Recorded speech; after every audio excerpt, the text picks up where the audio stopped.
இன்றைய கர்த்தருடைய வார்த்தை நாட்கள்ல சங்கீதம் 15ஆம் சங்கீதத்துல வாசிக்கிறேன். நம்ம யார் கர்த்தருடைய பருவத்தில் தங்குவான் அப்படிங்கிற வசனம் தான் இருக்கு. அதனால நீங்க நல்லா அதை கவனிங்க. அந்த வசனம் திரும்ப திருடு வாசித்திருப்போம், வாசிக்கேன். கர்த்தாவே, யார் உம்முடைய கூடத்தில் தங்குவான்? யார் உம்முடைய பரிசுத்த பருவத்தில் வாசம் பண்ணுவான்? உத்தமனாய் நடந்து நீதியை நடப்பித்து மனதார சத்தியத்தை பேசுவந்தானே. அவன் தன் நாவினால் கூறாமலும் தன் தோழனுக்கு தீங்கு செய்யாமலும் மேல் சொல்லப்படும் நிந்தையான பேச்சை எடுக்காமல் இருக்கிறான்.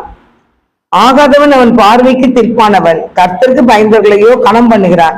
ஆணையிட்டத்தில் நஷ்டம் வந்தாலும் தவறாது இருக்கிறார். தன் பணத்தை வட்டிக்கு கொடாமலும் குற்றமில்லாதவனுக்கு விரோதமாய் பரிதானம் வாங்காமலும் இருக்கிறான். இப்படி செய்கிறவன் என்றென்றைக்கும் அசைக்கப்படுவதில்லை அப்படின்னு ஒரு 5 வசனம் இருக்கு. 5 வசனத்துல தான் வாசித்திருக்கிறேன். அதுல யார் உன்னுடைய கூடாரத்தில் தங்குவான், பரலோகத்துக்குள்ள யாரு போவா அப்படின்னு ஒரு கேள்வி. யார் உன்னுடைய பரிசுத்த பருவத்தில் வாசம் பண்ணுவான் அப்படின்னு சொல்லிதான் அந்த வருஷம் போட்டிருக்க. என்ன போட்டுக்கலாம்? உத்தமனாய் நடந்து நீதியை நடப்பித்து மனதார சத்தியத்தை பேசுகிறவன் தானே. அவங்கதான் போக முடியும். மனதார சத்தியத்தை பேசணும். சத்தியத்தை நம்ம சொல்லி கொடுத்தாலும் நிறைய பேர் சத்தியம் புரியும். நிறைய பேர் கிறிஸ்டின் அப்படின்னு இருந்தாலும் சரிதான், அது இந்து மக்களா இருந்தாலும் சரிதான், எந்த மதத்து மக்களா இருந்தாலும் சரிதான், நிறைய பேருக்கு வசனமே தெரியல.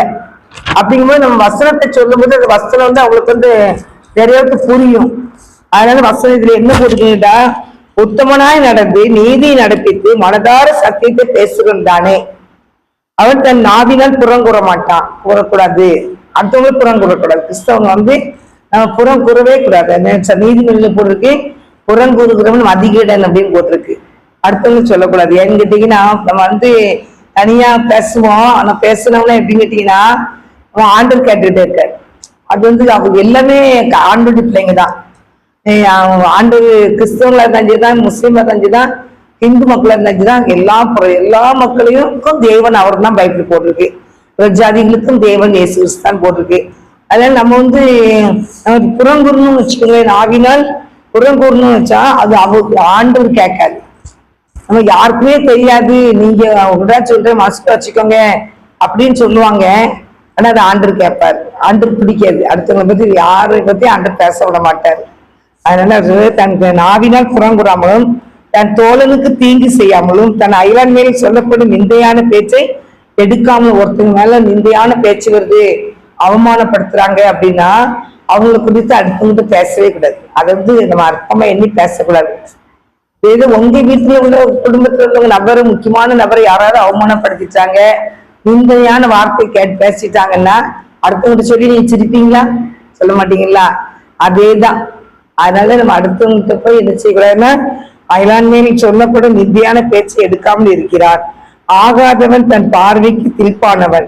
கர்த்தருக்கு பயந்தவர்களே கனம் பண்ணுகிறான். கர்த்தருக்கு பயப்படுறவங்களை கனப்படுத்தணும். கர்த்தருக்கு பயப்படுறவங்க நம்ம என்ன செய்யணும்? கனம் பண்ணணும். கர்த்தருக்கு பயந்தவர்களே கனம் பண்ணுகிறான். ஆணையத்துல தனக்கு நஷ்டம் வந்தாலும் தவறாது இருக்கிறான். ஆணையத்துல நஷ்டம் வந்தாலும் தவறாது இருப்பான். எந்த கருத்தை செய்வேன்னா அந்த கருத்தை அவங்க செய்வாங்க. அது இல்லையா? அது மட்டும் இல்ல, 5ஆம் போட்டுக்கு தன் பணத்தை வட்டிக்கு கொடாமல். இன்னைக்கு எத்தனை பேரு கிறிஸ்தவங்க வட்டியை கொடுத்துக்கிட்டு இருக்காங்க. இன்னைக்கு கொடுத்துக்கிட்டு நானும் அங்க போவேன், இங்க போவேன், பரலுக்கு போவேன்னு சொல்லிக்கிட்டு உட்காந்துக்கிட்டு இருக்காங்க.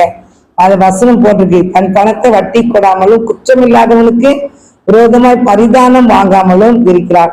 இப்படி செய்கிறவன் என்றென்றைக்கும் நினைச்ச மாட்டான், அசைக்கப்படுவதே இல்லை. அதான் தேவனுடைய பிள்ளை நீங்க, ஆண்டுடைய பிள்ளையா நீ இருங்க.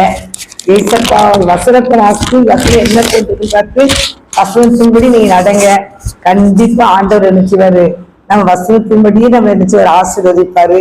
அதான் பவுல் சொல்லுவாரு, நான் சத்தியத்தை சொன்னதுனால நான் சத்ருவா இருக்கிறேன் அப்படிவா. அவர் சத்தியத்தை பொதிக்கிறனால சத்ருவா எல்லாரும் பாக்குறவங்க சத்ருவா இருந்தாங்களாம்.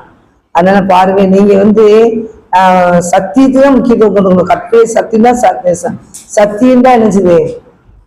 நமக்கு இந்த சத்தியத்துக்கு நம்ம கீழ்ப்படியணும். வசனம் தான் சத்தியம். வசனத்துக்கு நம்ம கீழ்ப்படிஞ்சு அவனுக்கு இருந்தோம்னா கண்டிப்பா ஆண்டவர் நம்ம வரும்போது அந்த கூட்டிட்டு போயிடுவாரு. இல்லாட்டி நம்ம மறிச்சு இன்னைக்கு மறிச்சாலும் இன்னைக்கு ஆண்டவர்கிட்டயே போய் சேர்ந்துருவோம்.